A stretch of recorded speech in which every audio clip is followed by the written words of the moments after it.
तो welcome to all of you. मैं एक बार ब्रीफली इलेक्ट्रिक फील्ड की डेफिनेशन बताऊंगा और उसको यूज करके हम लोग डाइपोल की इलेक्ट्रिक फील्ड निकालेंगे on its axial axis as well as equatorial axis. ठीक है, तो कल हमने कहा था कि अगर एक चार्ज Q है तो उसकी वजह से r डिस्टेंस पर इलेक्ट्रिक फील्ड का फॉर्मूला क्या होता है। उसका इलेक्ट्रिक फील्ड का फॉर्मूला होता है E इज इक्वल टू के क्यू बाई आर स्क्वायर। ये तो है इलेक्ट्रिक फील्ड का फॉर्मूला, Q चार्ज की वजह से r डिस्टेंस पर। और डायरेक्शन कैसे देखेंगे इलेक्ट्रिक फील्ड की, क्योंकि इलेक्ट्रिक फील्ड तो वेक्टर क्वांटिटी है, उसकी कोई डायरेक्शन भी होगी। तो इसकी डायरेक्शन वो होगी जिस तरफ एक पॉजिटिव चार्ज जाएगा अगर हम उसको फ्री छोड़ दें। यानी कि अगर यहां पर एक टेस्ट चार्ज रखो, टेस्ट चार्ज बताया था ना, टेस्ट चार्ज क्या होता है, एक प्रोटॉन आइडियल टेस्ट चार्ज होता है। तो अगर हम एक प्रोटॉन को यहां रखेंगे और अगर ये भी पॉजिटिव चार्ज है तो हमारा प्रोटॉन इधर भागेगा, यही होगी हमारी इलेक्ट्रिक फील्ड। ठीक है, अगर ये चार्ज नेगेटिव होता तो ये जो हमारा आइडियल टेस्ट चार्ज है वो इस तरफ आता और वो होती इस Q चार्ज की वजह से इस पॉइंट पर इलेक्ट्रिक फील्ड की डायरेक्शन। ठीक है, इतना करने के बाद हम लोग डाइपोल की इलेक्ट्रिक फील्ड निकालेंगे on its axial as well as equatorial axis. तो सबसे पहले हम लोग करेंगे axial axis. So electric field on the axial axis of a dipole, electric field on the electric field on axial axis of a dipole। ठीक है, मैंने कल बताया था डाइपोल होता क्या है। डाइपोल एक अरेंजमेंट है इक्वल और अपोजिट चार्जेस की, यानी कि ये एक पॉजिटिव चार्ज और ये एक नेगेटिव चार्ज, ये भी Q ये भी Q, लेकिन दोनों के साइन अपोजिट और इन दोनों के बीच की डिस्टेंस है 2a। इन दोनों के बीच की डिस्टेंस हम 2a लेते हैं, आप a भी ले सकते हो, लेकिन जब हम डिस्टेंस मेजर करेंगे डाइपोल की किसी पॉइंट से तो हम सेंटर से नापेंगे। अब सेंटर से नापोगे तो अगर a लेते तो a/2 लेना पड़ता है ना, इस चार्ज से डिस्टेंस, इस चार्ज से डिस्टेंस।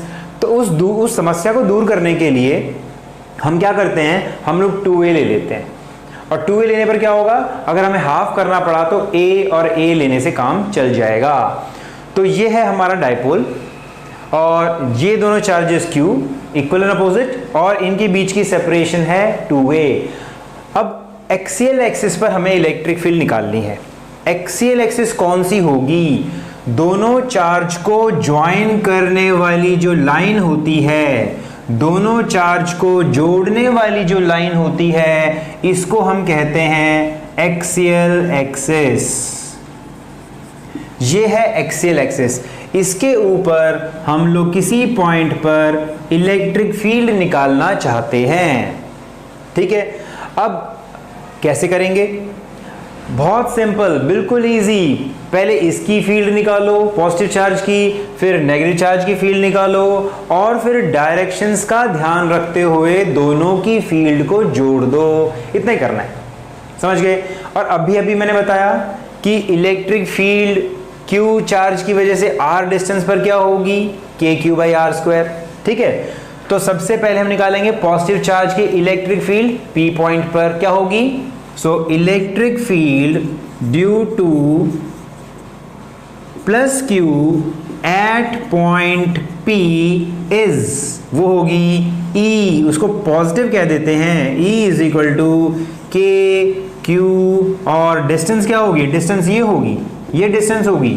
तो हमें ये पूरी डिस्टेंस लेनी पड़ेगी और वो भी अगर हमें इस चार्ज से डिस्टेंस लेनी है, लेकिन हमें दिया हुआ है कि सेंटर से P पॉइंट की जो डिस्टेंस है वो है R।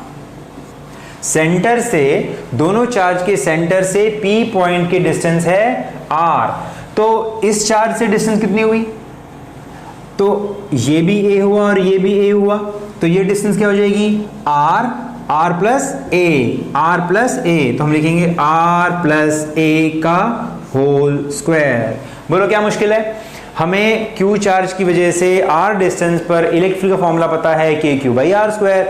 यहां पर इस चार्ज की वजह से इस पॉइंट पर इलेक्ट्रिक फील्ड निकालेंगे तो वो हो जाएगी KQ by are plus a का होल स्क्वायर, कोई प्रॉब्लम नहीं, ठीक है। और इसकी डायरेक्शन क्या होगी, इसकी वजह से P पॉइंट पर, क्योंकि हमें इलेक्ट्रिक फील्ड निकाली, अगला काम है डायरेक्शन निकालना, तो डायरेक्शन क्या होगी, हम यहां क्या रखेंगे, टेस्ट चार्ज। टेस्ट चार्ज क्या होता है, प्रोटॉन, और किसकी वजह से निकाल रहे हैं, इसकी वजह से, तो प्रोटॉन इसकी वजह से कहां जाएगा, वो तो इस तरफ जाएगा, ठीक है। तो ये हुई हमारी इलेक्ट्रिक फील्ड पॉजिटिव चार्ज की वजह से, ये डायरेक्शन हुई, मैग्नीट्यूड ये होगा, डायरेक्शन ये होगी, ये काम हमारा आधा पूरा हो गया। अब हम निकालेंगे electric field due to negative charge.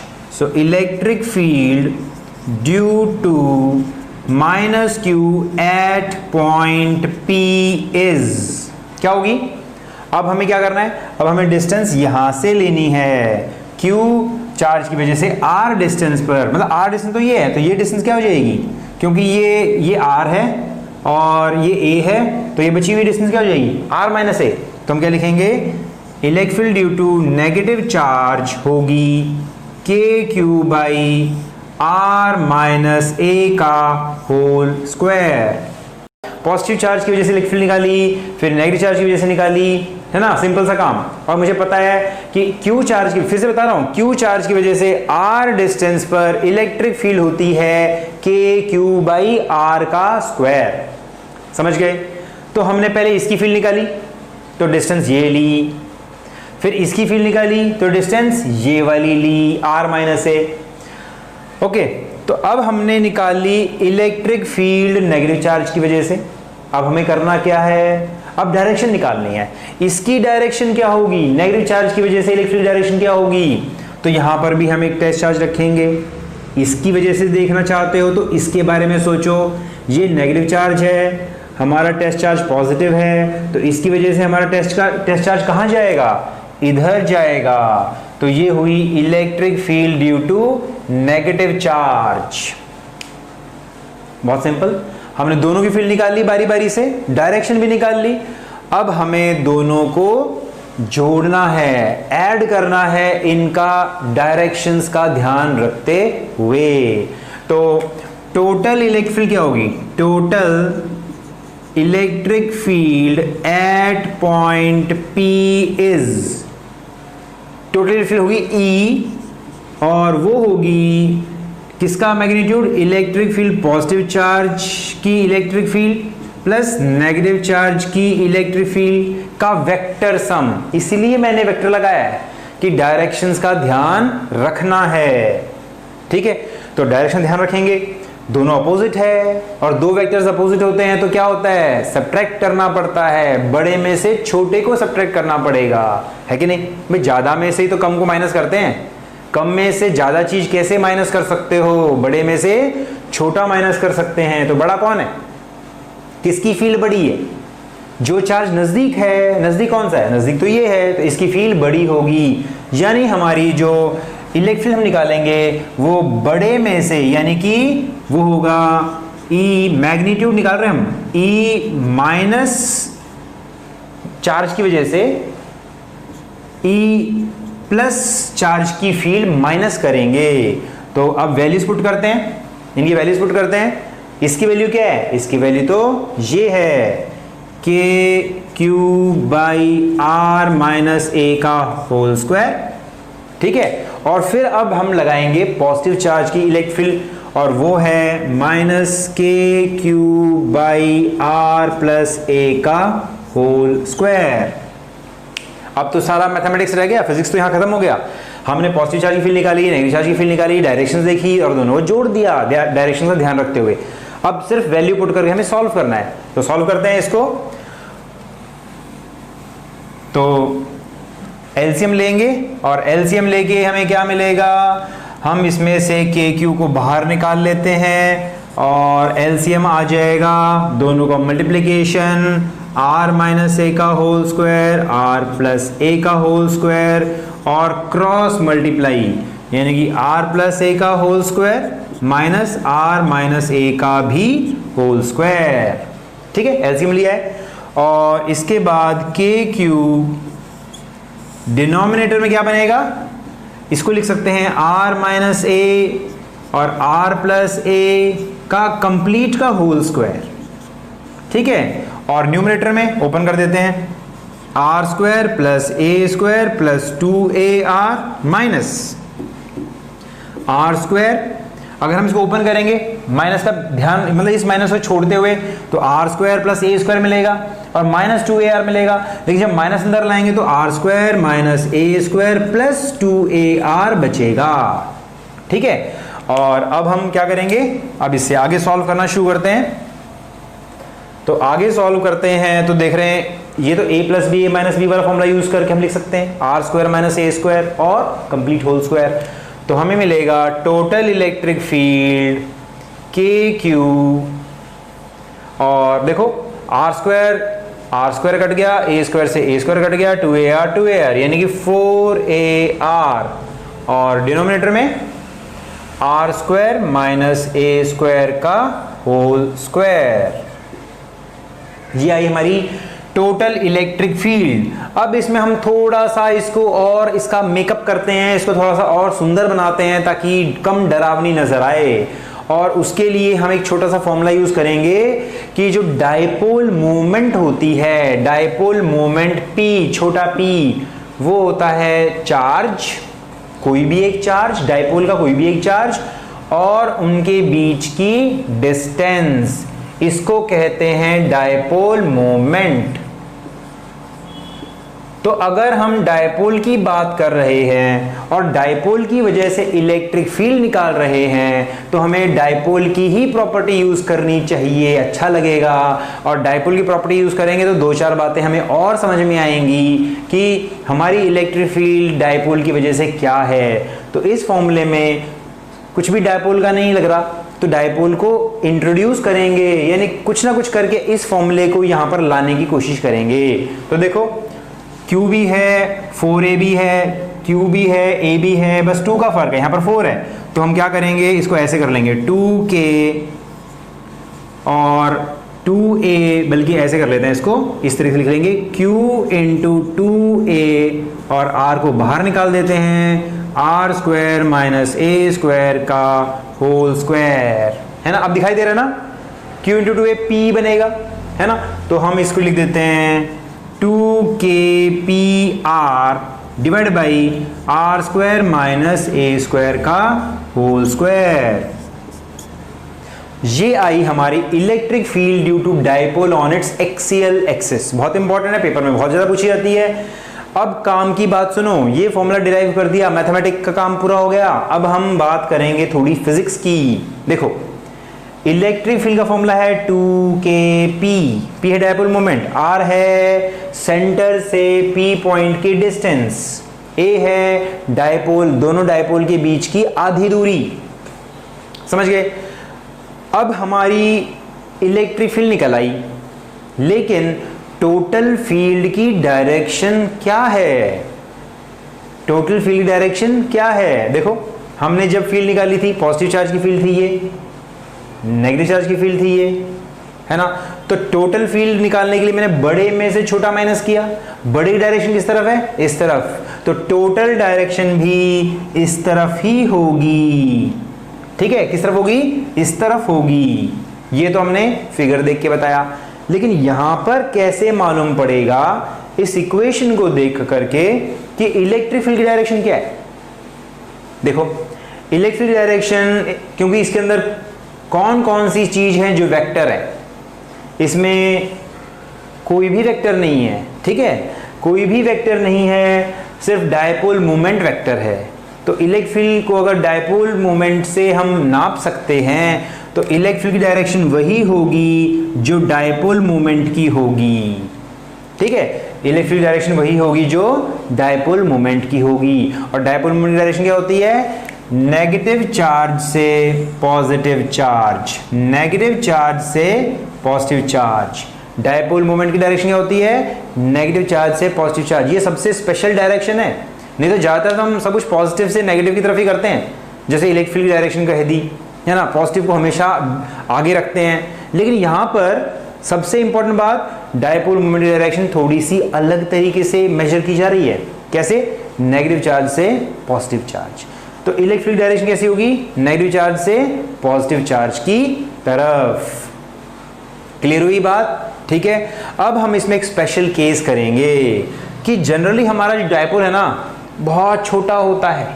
मैंने बताया था डायपोल होते क्या है, डायपोल का रियल लाइफ में एग्जांपल क्या है? डायपोल का रियल लाइफ में एग्जांपल है आयनिक मॉलिक्यूल्स, सोडियम क्लोराइड का मॉलिक्यूल्स, पोटेशियम क्लोराइड का मॉलिक्यूल, जितने भी आयनिक मॉलिक्यूल हैं वो बहुत छोटे होते हैं, दिखते भी नहीं आंखों को, ठीक है। तो उनके बीच की डिस्टेंस बहुत छोटी होगी और जिस पॉइंट पर हम इलेक्ट्रिक फील्ड निकालना चाहते हैं वो बहुत बड़ी होगी। तो हम एक अप्रोक्सीमेशन करेंगे कि अगर डायपोल बहुत छोटा है, स्पेशल केस है इसका, स्पेशल केस क्या है कि अगर डायपोल बहुत छोटा है तो कुछ अच्छा सा और सिंपल सा फॉर्मूला बन जाए तो बड़ा अच्छा लगेगा। ये फॉर्मूले में माइनस प्लस करना पड़ रहा है, बड़ा कचरा सा है, तो इसको और सिंप्लीफाई करने के लिए हम एक अप्रोक्सीमेशन करेंगे कि electric field due to a short dipole. तो इलेक्ट्रिक फील्ड फॉर्म क्या है? E is equal to, vector हटा देते हैं, 2kpr upon R square minus A square का होल स्क्वायर। लेकिन अगर r बहुत बड़ा होगा a से तो हम a को लगभग 0 मान लेंगे। r बहुत बड़ा होगा, अगर r बहुत बड़ा होगा तो हम लगभग a को 0 मान लेंगे, ठीक है। तो अगर a को 0 मान लोगे तो तुम्हें मिलेगा 2kpr बाई r raise to power 4। r से r कट गया तो यहां बचेगा 3। तो हमारा आंसर आया 2kp बाई r क्यूब। एक सुंदर सा छोटा सा प्यारा सा फॉर्मूला आ गया। इस जैसा डरावना सा फॉर्मूला नहीं है, इसीलिए हमने शॉर्ट डायपोल को बीच में लाए, क्योंकि रियल लाइफ में शॉर्ट डायपोल ही देखने को मिलते हैं। बात समझ में आई? ठीक है। देखो एक बार ओवरव्यू फटाफट समझे कैसे किया हमने। डायपोल लिया, पॉजिटिव चार्ज नेगेटिव चार्ज, पहले पॉजिटिव की फील्ड निकाली, ठीक है, उसकी डायरेक्शन देखी, नेगेटिव चार्ज की फील्ड निकाली, उसकी डायरेक्शन देखी, दोनों को ऐड कर दिया डायरेक्शन ध्यान रखते हुए और अप्रोक्सीमेशन करके शॉर्ट डायपोल की इलेक्ट्रिक फील्ड निकाल ली। तो अगर हमने यहां रखा, एक बार फिर से बता रहा हूं, अगर मैंने यहां रखा था, मैं इस पॉइंट पे इलेक्ट्रिक फील्ड निकालना चाहते थे, तो net electric field direction dipole moment के अलोंग आई। लेकिन अगर आप यहां रखते हो, अगर आप यहां रखते हो मतलब लेफ्ट साइड में रखोगे तो पॉजिटिव चार्ज की फील्ड किस तरफ होगी? उस तरफ, और ये बड़ी होगी, है ना, ये बड़ी होगी, पॉजिटिव चार्ज की फील्ड बड़ी होगी, थोड़ा ठीक से लिखते हैं, और नेगेटिव चार्ज की फील्ड छोटी होगी। समझ गए? तो अब जब नेट फील्ड आएगी ना, नेट फील्ड वो किस तरफ होगी? नेट फील्ड किस तरफ होगी देख के बताओ। अब इलेक्ट्रिक पॉजिटिव चार्ज की बड़ी है, नेगेटिव चार्ज की छोटी है, तो नेट फील्ड किस तरफ आएगी? उस तरफ आएगी ना, है कि नहीं? क्योंकि अब इलेक्ट्रिक फील्ड नजदीक है, उसकी फील्ड बड़ी होगी, और नेगेटिव चार्ज दूर है, उसकी फील्ड छोटी होगी। तो नेट फील्ड की डायरेक्शन अभी भी इस तरफ ही आएगी। समझ गए? नेट फील्ड डायरेक्शन अभी भी इस तरफ आई, पहले भी इस तरफ आ रही थी, अभी भी इस तरफ आ रही है। इसका मतलब एक्सियल एक्सिस चाहे लेफ्ट में हो चाहे राइट में हो, इलेक्ट्रिक फील्ड डायरेक्शन हमेशा डायपोल मोमेंट के अलोंग ही होगी। बात क्लियर होगी? ठीक है। तो लेफ्ट साइड राइट साइड का कोई फर्क नहीं है। तो अब हम निकालेंगे electric field on the equatorial axis of a dipole. हमारा ये डायपोल है, एक पॉजिटिव चार्ज एक नेगेटिव चार्ज, दोनों के बीच की डिस्टेंस 2a। हमें निकालना है P पॉइंट पर इलेक्ट्रिक फील्ड, और वो इक्वेटोरियल एक्सिस पे है। ये जो एक्सिस थी ना, ये वाली, ये कहलाती है एक्सियल, और ये वाली कहलाएगी इक्वेटोरियल एक्सिस, इक्वेटर, है ना, बाइसेक्टर, दोनों के बाइसेक्टर के परपेंडिकुलर, बाइसेक्टर के बाइसेक्टर ही जो है ना, बाइसेक्टिंग लाइन इक्वेटोरियल एक्सिस कहलाएगी। तो ये है इक्वेटोरियल एक्सिस, इस पॉइंट पे हम इलेक्ट्रिक फील्ड निकालना चाहते हैं। तो जैसे पहले किया था वैसे ही करेंगे। अब हमें, क्योंकि ये डिस्टेंस 2a दी हुई है, तो ये भी a हुई और ये भी a हुई, इसको मान लेते हैं x। ठीक है, तो पॉजिटिव चार्ज से जो डिस्टेंस होगी वो ये होगी, नेगेटिव चार्ज से डिस्टेंस होगी ये होगी। ओके, और वो कितनी होगी? अंडर रूट पाइथागोरस थ्योरम से a square plus x square, और ये वाली भी a square plus x square. Clear है, इसमें कोई डाउट नहीं है। अब जैसे पहले किया था वैसे ही करेंगे। पहले निकालेंगे पॉजिटिव चार्ज की इलेक्ट्रिक फील्ड, वो होगी के क्यू बाई डिस्टेंस का स्क्वायर, p पॉइंट से चार्ज की डिस्टेंस का स्क्वायर, और वो है ये, इसका स्क्वायर लिखेंगे तो a square plus x square. अब नेगेटिव चार्ज की फील्ड निकालेंगे, वो भी इतनी ही आएगी, के क्यू बाई इस डिस्टेंस का स्क्वायर, यानी a square plus x square. ठीक है, रूट हट गया। अब देखो ध्यान से, पॉजिटिव चार्ज की फील्ड और नेगेटिव चार्ज की फील्ड तो सेम है, दोनों की मैग्नीट्यूड तो सेम है इनका, है ना। देखो दोनों सेम है, तो हम दोनों को मान लेते हैं, कुछ भी नाम दे देते हैं, मान लो ई डैश नाम दे देते हैं। ये दोनों मान लो इक्वल हैं, तो हमने इनको नाम दे दिया ई डैश। ठीक है, ओके। अब दूसरा काम करते हैं डायरेक्शन निकालने का। पॉजिटिव चार्ज की वजह से P पॉइंट पर इलेक्ट्रिक फील्ड डायरेक्शन कैसे पता लगाते हैं? पॉजिटिव टेस्ट चार्ज रख करके। टेस्ट चार्ज होते ही पॉजिटिव है, प्रोटॉन को रखेंगे यहाँ पर, तो प्रोटॉन रखेंगे तो इसकी वजह से प्रोटॉन इधर जाएगा। ये डायरेक्शन हुई पॉजिटिव चार्ज की इलेक्ट्रिक फील्ड की, और नेगेटिव चार्ज की डायरेक्शन हुई ये। अब इसका काम खत्म हो गया, मिटा देते हैं। ठीक है, तो ये हुई पॉजिटिव चार्ज की इलेक्ट्रिक फील्ड, ये हुई नेगेटिव चार्ज की इलेक्ट्रिक फील्ड, ये वाली, ये नेगेटिव चार्ज की इलेक्ट्रिक फील्ड हुई, है ना। अब हम निकालेंगे टोटल इलेक्ट्रिक फील्ड। अब टोटल निकालोगे तो देखो दोनों की डायरेक्शंस कैसे हैं, ऐसे हैं, है ना। तो ऐसी सिचुएशन में जब वेक्टर्स ना तो सेम डायरेक्शन में हैं ना अपोजिट डायरेक्शन में हैं, भाई सेम डायरेक्शन में होते तो जुड़ जाते हैं, अपोजिट डायरेक्शन में होते हैं तो कैंसिल हो जाते हैं। लेकिन अगर एक इधर है एक इधर है, तो हम क्या करते हैं, या तो उनके बीच में एंगल पता हो तो रिजल्टेंट वाला फॉर्मूला यूज कर लेते हैं, या फिर रिजॉल्व करते हैं। रिजॉल्व करने का काम करते हैं, मान लो ये एंगल थीटा है, ये हमारी इलेक्ट्रिक फील्ड है ई डैश। मैंने कहा ना दोनों को ई डैश मान लेते हैं, दोनों की फील्ड।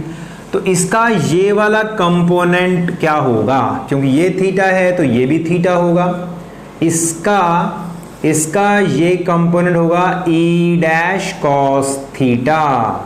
ये भी ई डैश है, ये एंगल भी थीटा है, क्योंकि ये एंगल भी थीटा है, तो ये भी होगा ई डैश कॉस थीटा, इसका ये वाला कंपोनेंट। और वर्टिकल कंपोनेंट क्या होगा, ई डैश साइन थीटा, इसका भी vertical component E dash sine theta. ठीक है, अब हम क्या देख रहे हैं, हम देख रहे हैं कि ये दोनों सेम डायरेक्शन में है और ये दोनों अपोजिट डायरेक्शन में है। और जब वेक्टर सेम डायरेक्शन में होता है तो हम उनको जोड़ लेते हैं, ऐड कर लेते हैं। So total electric field at point P is कितनी होगी, वो होगी 2e डैश कॉस थीटा, है ना। लेकिन ई डैश क्या है, ई डैश तो ये है, कोई भी ले लो। सो ई ले लेते हैं टोटल इलेक्ट्रिक फील्ड, ई डैश को लिखेंगे के Q by A square plus x square and cos theta. ठीक है, अब इसमें क्या क्या और हम यूज कर सकते हैं सॉल्व करने के लिए। कॉस थीटा की वैल्यू डालना बाकी है। सो कॉस थीटा वैल्यू यहां से डालते हैं। ट्राइंगल देखो, कॉस थीटा क्या हो जाएगा, बेस अपॉन हाइपोटेनस। इस राइट एंगल ट्राइंगल में बेस अपॉन हाइपोटेनस, तो हम लिखेंगे 2kq upon A square plus x square base a upon under root A square plus x square. ठीक है ना। अब देखो 2aq के अपॉन ये दोनों a square plus x square rest power 3/2। देख रहे हो? ठीक है। और 2aq क्या होता है? 2aq dipole moment. तो ये बन गया के पी अपॉन ए square plus x square rest power 3/2। बात समझ में आई? क्लियर है सभी को? अब हम करेंगे इसका स्पेशल केस। इसका स्पेशल केस करेंगे हम लोग, और स्पेशल केस में हम लोग करेंगे कि अगर हमारा डायपोल हो बहुत छोटा, बिल्कुल छोटा डायपोल हो, तो हम इलेक्ट्रिक फील्ड कैसे निकालेंगे। तो इसका जो स्पेशल केस है, इसके स्पेशल केस में हम लोग कंसिडर करेंगे अ वेरी शॉर्ट डायपोल जो कि रियल लाइफ में होता है। तो शॉर्ट डायपोल में हम क्या करने वाले हैं, इस फॉर्मूले के अंदर थोड़ी सी कलाकारी करनी पड़ेगी, थोड़े की अप्रोक्सीमेशन करनी पड़ेगी। बहुत लोग कहते हैं सर फिजिक्स तो एग्जैक्ट साइंस है, फिर इसमें अप्रोक्सीमेशन क्यों? भाई इतनी अप्रोक्सीमेशन चल जाती है, हमेशा मुश्किल कैलकुलेशन जो होती है ना वो बिल्कुल इजी कैलकुलेशन के नज़दीक ही आंसर देती हैं, इसीलिए हम क्या करते हैं, कुछ अप्रोक्सीमेशन कर लेते हैं। तो electric field due to a short dipole, एक छोटे डायपोल की वजह से इलेक्ट्रिक फील्ड निकालेंगे। तो हमारा जो फॉर्मूला आया वो आया E is equal to k p upon A square plus x square rest power 3/2। ठीक है।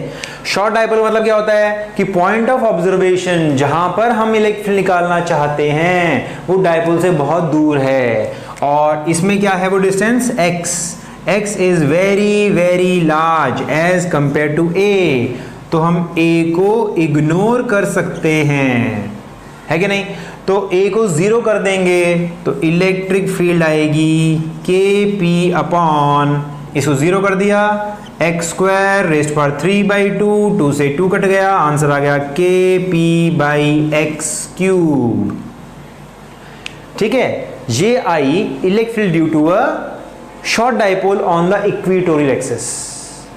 फॉर्मूला तो आ गया, कुछ वैसा ही है जैसा हमारे इक्वेटोरियल एक्सिस पर, एक्सियल एक्सिस पर था, सॉरी, जैसा हमारा एक्सियल एक्सिस पर था। अब दोनों को अगर हम देखें, कंपेयर करें, तो हमें क्या देखने को मिलता है? तो हम लोग करेंगे कंपैरिजन, दोनों की तुलना करेंगे, कंपैरिजन, दोनों की इलेक्ट्रिक फील्ड की तुलना करेंगे, कंपैरिजन करेंगे। So electric field due to short dipole कहां पर?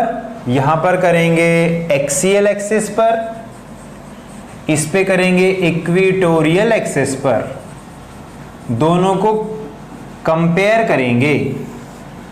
ठीक है, दोनों को कंपेयर करें, सबसे पहले डायग्राम बनाते हैं। ये है हमारा शॉर्ट डायपोल और ये है एक्सियल एक्सिस वाला पॉइंट, ये है हमारा शॉर्ट डायपोल और ये है इक्वेटोरियल एक्सिस वाला पॉइंट। पहला तो कंपैरिजन यही हो गया। अगला क्या है? इसकी फील्ड आती है 2kp/r³, इसकी आएगी kp/r³। अभी तक x³ आया था ना हमारा, अगर हम इस डिस्टेंस को x की जगह r ले लेते तो r ही आता ना, तो r मान लेते हैं ताकि दोनों को कंपेयर कर पाए। तो एक्सियल की फील्ड तो ये है, इक्वेटोरियल की ये है। तुम क्या देख रहे हैं? एक्सियल पर इलेक्ट्रिक फील्ड इक्वेटोरियल के 2 टाइम्स है, यानी इक्वेटोरियल पर इलेक्ट्रिक फील्ड थोड़ी मतलब आधी होगी। समझ गए?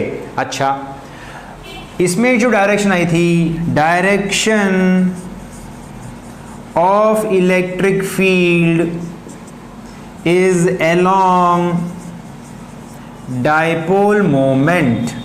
यहां पर डायपोल मोमेंट के अलोंग आई थी हमारी इलेक्ट्रिक फील्ड की डायरेक्शन, और इसकी तो हमने बात ही नहीं करी। अगर बात करें तो देखो कैसे होगी। पॉजिटिव चार्ज की डायरेक्शन ये, नेगेटिव चार्ज की डायरेक्शन ये, रिजल्टेंट की डायरेक्शन ये, तो ये है हमारी resultant electric field direction. Positive charge की ये डायरेक्शन, नेगेटिव चार्ज की ये डायरेक्शन, टोटल की ये डायरेक्शन। ये डायरेक्शन कैसी है? ये डायरेक्शन तो डायपोल मोमेंट के अपोजिट है, समझ गए? तो इक्वेटोरियल एक्सिस पर direction of electric field is opposite to dipole moment. समझ गए? एक बहुत ही इंपॉर्टेंट पॉइंट कि एक्सियल एक्सिस पर इलेक्ट्रिक डायरेक्शन हमेशा डायपोल मोमेंट के अलोंग होगी, चाहे यहां होता पॉइंट, चाहे कहीं भी होता, लेकिन यहां पर इलेक्ट्रिक फील्ड की डायरेक्शन डायपोल मोमेंट के अपोजिट होगी। बोलो, बात समझ में आई? बहुत इजी। तो ये कुछ पॉइंट ऑफ डिफरेंसेस हैं एक्सियल और इक्वेटोरियल के बीच में, ठीक है? ओके, अब हम अगला टॉपिक कर रहने वाले हैं। अगला टॉपिक है भैया, इस डाइपोल के साथ हम अगर थोड़ा सा इसको टॉर्चर करें, इस डाइपोल को थोड़ा सा परेशान करें, इसको बाहर की इलेक्ट्रिक फील्ड में रख दें, तो बेचारे का क्या हाल होगा, हम ये देखना चाहते हैं। तो जो टॉपिक है ना हमारा, भाई जो डाइपोल को अगर बाहर की इलेक्ट्रिक फील्ड में रखेंगे तो बेचारा परेशान हो जाएगा, नाचेगा, घूमेगा, कूदेगा, यानी कि टॉर्क लगेगा। तो देखते हैं torque on a dipole in uniform electric field. अगला टॉपिक है torque on a dipole in uniform electric field. Torque on a dipole, electric dipole, भूलना नहीं है, इलेक्ट्रिक डाइपोल है ये, electric dipole in uniform electric field. Torque on a dipole in uniform electric field. सबसे पहले देखेंगे भाई यूनिफॉर्म फील्ड होती कौन सी है? यूनिफॉर्म फील्ड ऐसी होती है जो डिस्टेंस के साथ चेंज ना हो। तो यूनिफॉर्म फील्ड कैसी होगी? एक अगर हम लोग दो प्लेट्स ले लें, एक प्लेट पे पॉजिटिव चार्ज, एक प्लेट के ऊपर नेगेटिव चार्ज, तो इलेक्ट्रिक फील्ड इस तरीके से होगी। ये सभी लाइन इक्वल डिस्टेंस पर होंगी, ये सभी लाइनें इक्वल डिस्टेंस पे होंगी, ये फील्ड लाइंस हैं। तो दो अपोजिटली चार्ज प्लेट्स के बीच में जो इलेक्ट्रिक फील्ड होती है वो यूनिफॉर्म इलेक्ट्रिक फील्ड कहलाती है। इसके अंदर हमने रखा है एक डाइपोल, ये है हमारा डाइपोल। इधर पॉजिटिव चार्ज, इधर नेगेटिव चार्ज। अगर हम इसको ऐसे ही छोड़ दें तो ये क्या होगा? पॉजिटिव चार्ज नेगेटिव की तरफ भागेगा, नेगेटिव चार्ज पॉजिटिव की तरफ भागेगा और घूम करके ये ऐसे आ जाएगा। इधर आ जाएगा पॉजिटिव चार्ज, इधर आ जाएगा नेगेटिव चार्ज, ठीक है? ये अपने आप को ऐसे ले आएगा। अगर आप थोड़ा सा घुमा दोगे तो दोबारा से ये ऐसे ही आएगा, फिर घुमाओगे फिर ऐसे ही आ जाएगा। तो घुमाने वाली जो फिजिकल क्वांटिटी है, जो चीज़ों को घुमाती है, वो फोर्स नहीं होती, क्योंकि देखो फोर्स जब लगता है तो सेंटर ऑफ मास चलता है, लेकिन जब टॉर्क लगता है तो बॉडी चलती नहीं है, उसका सेंटर मास वहीं का वहीं रहता है, ठीक है? तो ऐसे फोर्स को, बल्कि ऐसी फिजिकल क्वांटिटी को हम टॉर्क कहते हैं जो घुमाता है। यही हमारा टॉपिक है, torque on a dipole in uniform electric field. Torque on a dipole in uniform electric field. तो फिर से मैं बताऊं कि इन दोनों के बीच की डिस्टेंस है 2a, इलेक्ट्रिक फील्ड है E, हमारा पॉजिटिव चार्ज है Q, नेगेटिव चार्ज का मैग्नीट्यूड भी है Q। टॉर्क का फॉर्मूला क्या होता है?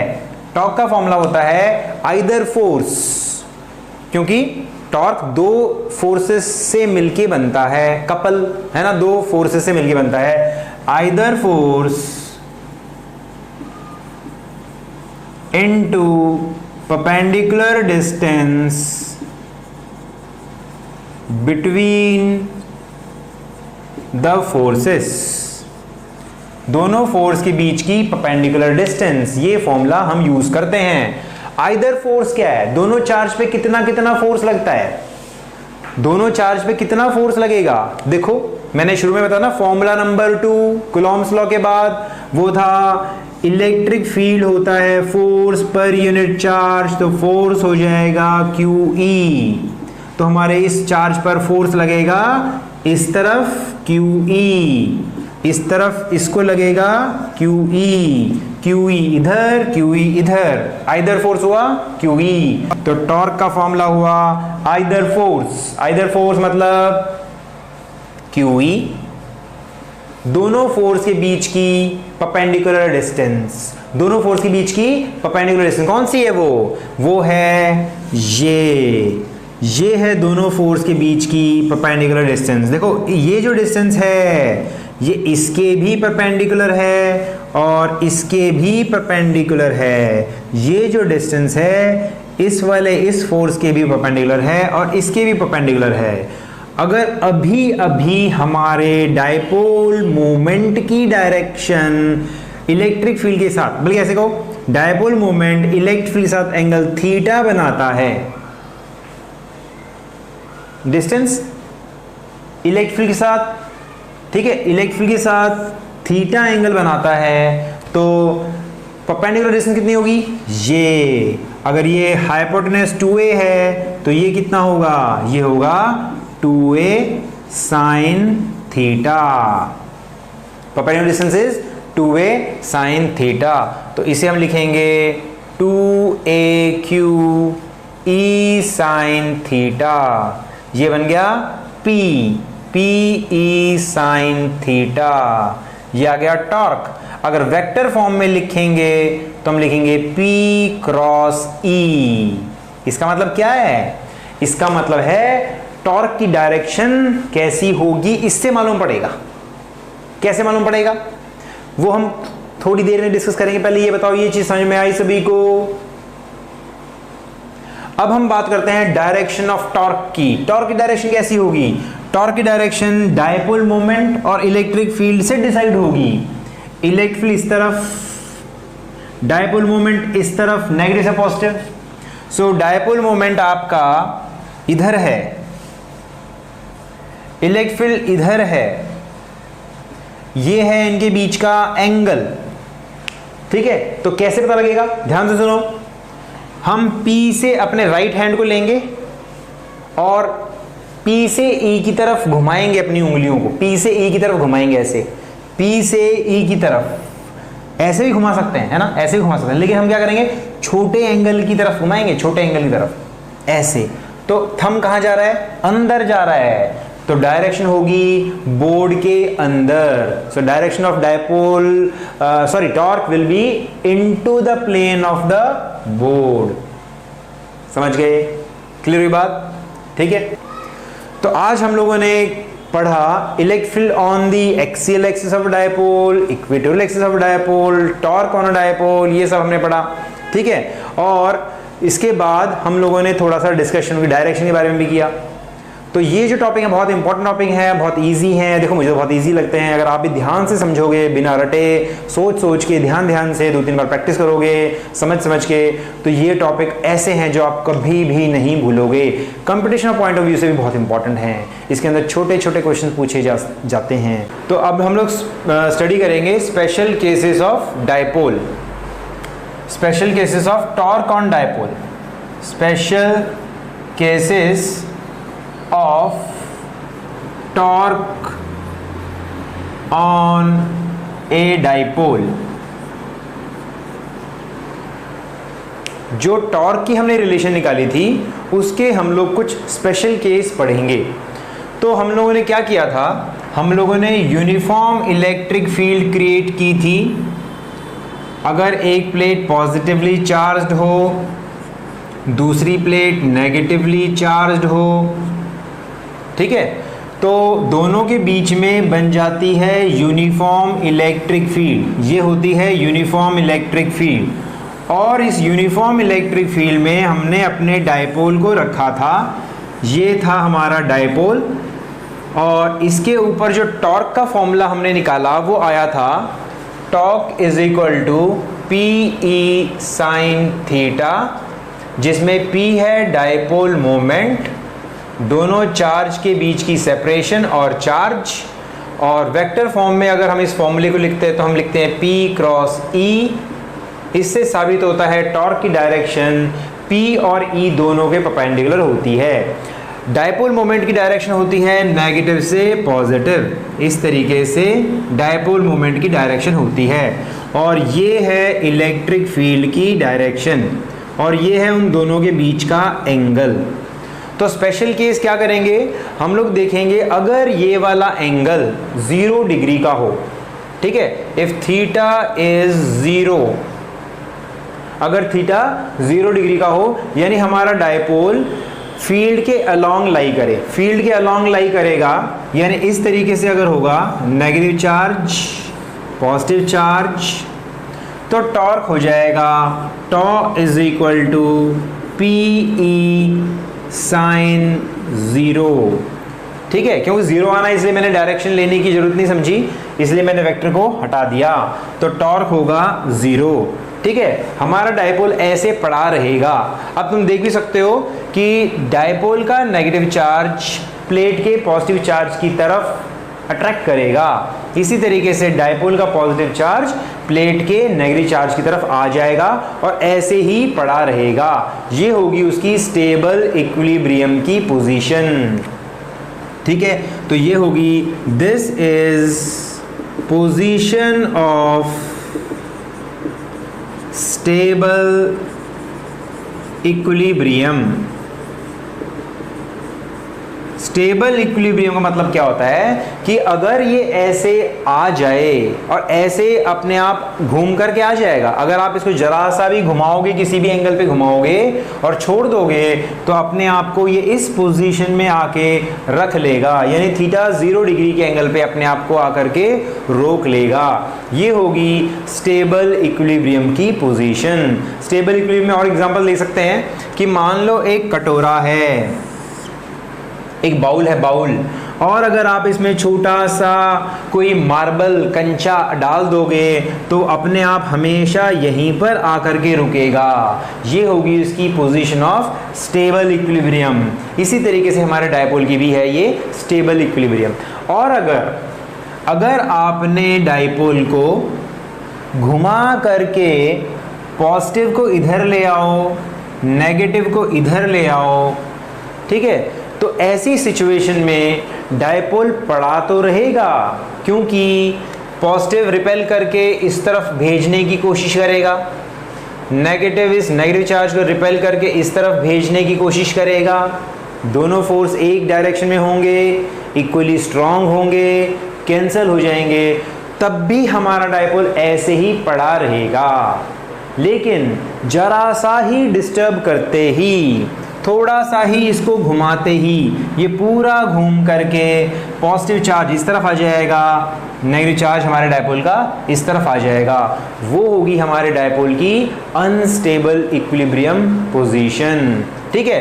तो हम लोग इसको कैसे करेंगे, अगर थीटा हो 180 डिग्री, अगर थीटा हो 180 डिग्री, और 180 डिग्री कैसे होगा, जब हमारा पॉजिटिव पॉजिटिव की तरफ होगा, नेगेटिव नेगेटिव की तरफ होगा, तब डायपोल मोमेंट की डायरेक्शन होगी नेगेटिव से पॉजिटिव ऐसे, और इलेक्ट्रिक फील्ड की डायरेक्शन होगी पॉजिटिव से नेगेटिव, यानी कि नेगेटिव से पॉजिटिव डायपोल मोमेंट और पॉजिटिव से नेगेटिव इलेक्ट्रिक फील्ड, ठीक है। दोनों की डायरेक्शन अपोजिट हुई, इसीलिए एंगल होगा 180 डिग्री। तब 180 डिग्री होगा तब टॉर्क पी ई साइन 180 ही होगा और वो 0 होगा, लेकिन ये होगी position of unstable equilibrium. Unstable equilibrium का एग्जांपल ऐसे भी हम ले सकते हैं कि अगर हमारे पास कोई बाउल है, इस तरीके से कोई बाउल है, ठीक सा बाउल बना लेते हैं हम लोग, एक कटोरा है, इस तरीके से उल्टा करके रख दिया, इसी कटोरे को उल्टा करके रख दिया, और अगर इसके ऊपर एक छोटा सा मार्बल रख दोगे और थोड़ा सा डिस्टर्ब करते ही ये नीचे लुढ़क करके आ जाएगा। ऊपर रखा है तो रखा है, अच्छा चाह के तुमने रख दिया बड़े आराम से, तो वो होगी पोजीशन ऑफ स्टेबल इक्विलिब्रियम। लेकिन जरा सा डिस्टर्ब करते ही ये नीचे आ जाएगा, तो वो होगी पोजीशन ऑफ अनस्टेबल इक्विलिब्रियम। और छोटी छोटी बातें हम करते हैं। एक तो ये है कि हमारे डाइपोल पर टोटल फोर्स कितना होगा। टॉर्क तो हमने निकाल दिया, फोर्स की बात कर लेते हैं। अब देखो, अगर हम अपने डाइपोल को फिर से बनाते हैं एक बार इसको, फिगर को ठीक से, इसका काम पूरा हो गया है। अब हम बात कर रहे हैं फोर्स की, कि हमारे डाइपोल पर टोटल फोर्स कितना होगा। हमारे डाइपोल पर टोटल फोर्स कितना होगा। तो हमारी यूनिफॉर्म फील्ड है ये, पॉजिटिव से नेगेटिव इस तरीके से, और ये हमारा डाइपोल है ऐसे नेगेटिव और पॉजिटिव। इसके ऊपर फोर्स इस तरफ लगेगा, चार्ज Q है, इलेक्ट्रिक फील्ड E है, तो फोर्स होगा QE। इसी तरीके से इस नेगेटिव चार्ज पे भी फोर्स होगा QE। दोनों फोर्स इक्वल हैं लेकिन अपोजिट हैं, तो टोटल फोर्स 0 होगा। Total force on a dipole in uniform electric field is 0। ठीक है, लेकिन फोर्स 0 है, टॉर्क तो लगेगा, टॉर्क तो रहेगा। ठीक है, और अगर हमारी फील्ड नॉन यूनिफॉर्म हो, नॉन यूनिफॉर्म कैसे हो सकती है? एक सिंगल पॉजिटिव चार्ज की जो फील्ड होगी इस तरीके से होती है, ऐसे ऐसे ऐसे ऐसे ऐसे ऐसे, ये नॉन यूनिफॉर्म इलेक्ट्रिक फील्ड है। अगर इसमें आप अपना डाइपोल रखोगे, इस तरीके से रखोगे, ऐसे रख देते हैं थोड़ा सा, तो इन पे जो टोटल फोर्स होगा 0 नहीं होगा। ठीक है, तो ये टॉर्क भी एक्सपीरियंस करेगा और फोर्स भी एक्सपीरियंस करेगा, मतलब घूमेगा भी और दौड़ेगा भी, यानी घूमते घूमते दौड़ेगा या दौड़ते दौड़ते घूमेगा। ठीक है, ये होगा नॉन यूनिफॉर्म इलेक्ट्रिक फील्ड में। अगर हम अपने डाइपोल को नॉन यूनिफॉर्म फील्ड में रखेंगे तब ऐसा होगा। क्लियर है सभी को? अगला टॉपिक हम लोग करेंगे potential energy of a dipole in uniform electric field. Potential energy of a dipole in uniform electric field. Potential energy of a dipole in uniform electric field, ये है हमारा टॉपिक। तो पोटेंशियल एनर्जी निकालेंगे dipole की। और potential energy क्या होती है? पोटेंशियल एनर्जी हमेशा वर्क डन में नापी जाती है। तो डाइपोल को हम क्या करने के लिए वर्क करेंगे वो हम करेंगे। तो जो काम करेंगे ना वो निकालेंगे कि अगर हमारी यूनिफॉर्म इलेक्ट्रिक फील्ड है जैसे पहले थी, बार बार बना रहा हूं मैं इसे ताकि आप लोगों को अच्छे से क्लियर हो जाए कि दो equally oppositely uniformly charge plates के बीच में जो फील्ड होगी वो यूनिफॉर्म फील्ड होगी इस तरीके से। अगर इसमें आपने अपना डाइपोल रखा हुआ है, इस तरफ होगा नेगेटिव चार्ज स्टेबल इक्विलिब्रियम में, इस तरफ होगा पॉजिटिव चार्ज, ये होगी पोजीशन ऑफ स्टेबल इक्विलिब्रियम।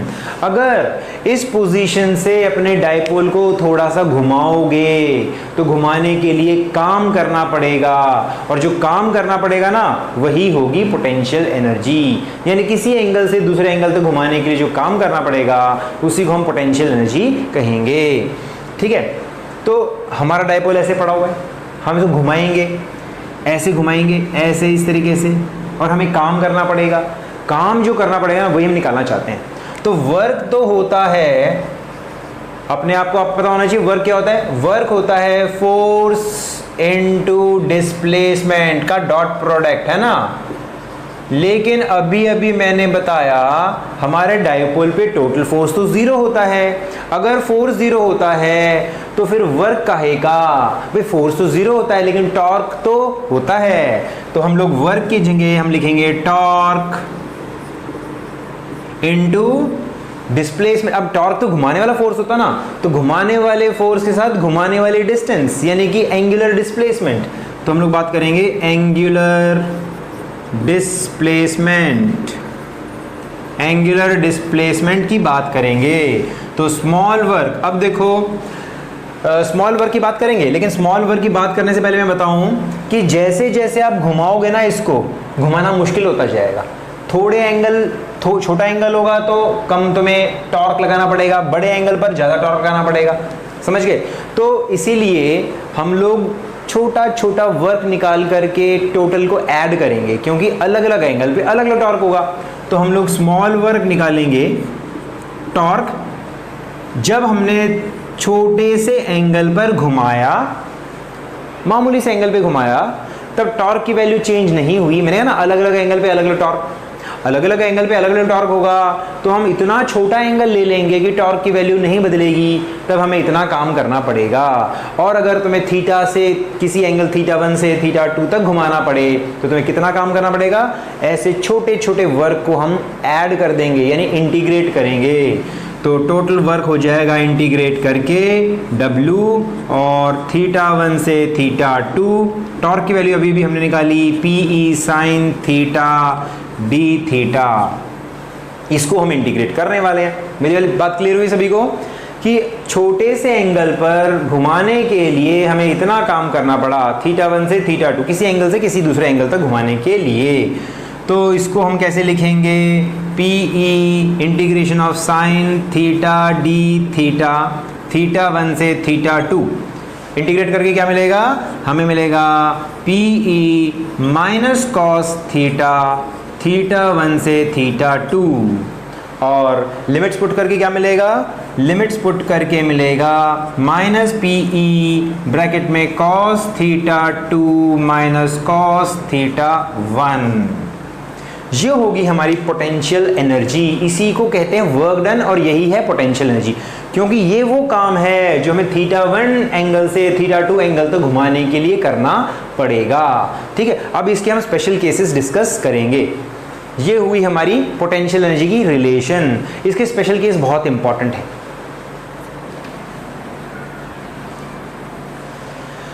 क्या है कि अगर ये तो हमारा वर्क हुआ, पोटेंशियल एनर्जी यू कहेंगे इसको, minus PE cos theta 2 minus cos theta 1।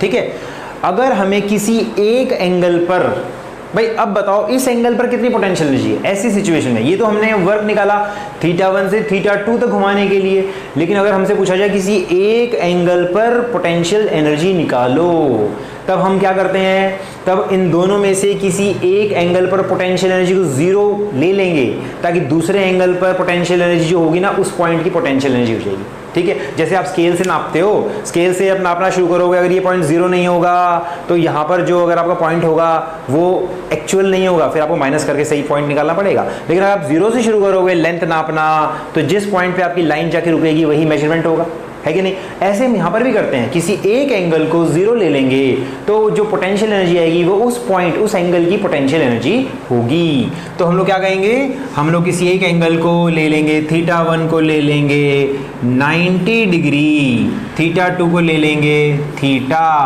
तो potential energy at an angle, किसी एंगल पर होगी U is equal to minus PE cos theta, क्योंकि cos 90 होता है जीरो, है ना, जीरो ले लिया ना। यही हम करना चाहते थे, किसी एक एंगल पर पोटेंशियल एनर्जी को जीरो लेना चाहते थे, ताकि जिस एंगल पर हम पोटेंशियल एनर्जी निकालना चाहें वो निकल आए। ये हुआ पहला केस। दूसरा, अगर हम स्टेबल इक्विलिब्रियम से अनस्टेबल इक्विलिब्रियम में घुमाएं, स्टेबल इक्विलिब्रियम और अनस्टेबल इक्विलिब्रियम की पोजीशन पता है ना, कौन सी थी, स्टेबल कौन सी पोजीशन थी, जब हमारा डाइपोल इलेक्ट्रिक फील्ड, डाइपोल और इलेक्ट्रिक फील्ड के बीच में एंगल 0 डिग्री हो, यानी इलेक्ट्रिक फील्ड हो पॉजिटिव से नेगेटिव और डाइपोल मोमेंट हो नेगेटिव से पॉजिटिव। उस समय एक बना के दिखा देते हैं, थोड़ा शायद मैं गलत बोल दिया, एक बार देखो।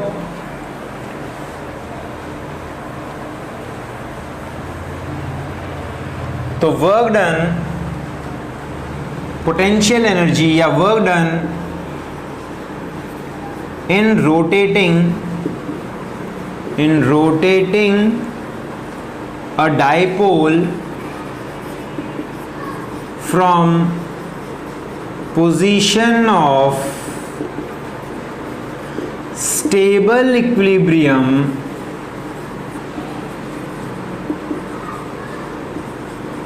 to unstable equilibrium.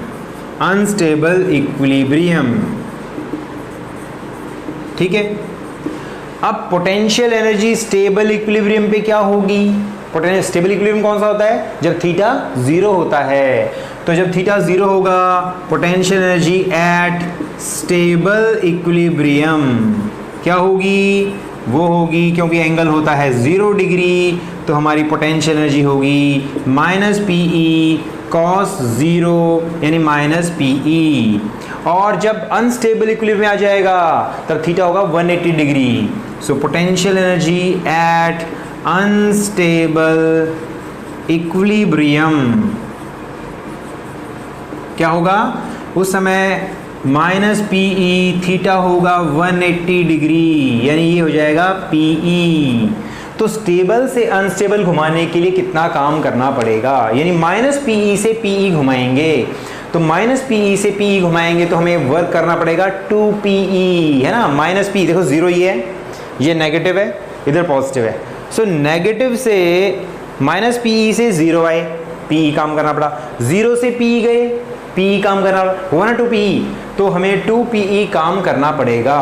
इस फॉर्मूले से भी कर सकते हैं, इस फॉर्मूले से भी करेंगे। तो कैसे करेंगे? हम घुमा रहे हैं स्टेबल इक्विलिब्रियम। स्टेबल होता है थीटा 10 डिग्री, अनस्टेबल होता है 180 डिग्री। सो यू हो जाएगा minus PE cos 180 minus cos 0, यानी minus PE minus 1 minus 1, so बन गया 2पीई। अच्छा इंपॉर्टेंट केस है ये कि अगर हम स्टेबल इक्विलिब्रियम से अनस्टेबल इक्विलिब्रियम में घुमाएं तो हमें कितना काम करना पड़ेगा, वो होगा 2p। क्लियर है बात? सभी को समझ में आई?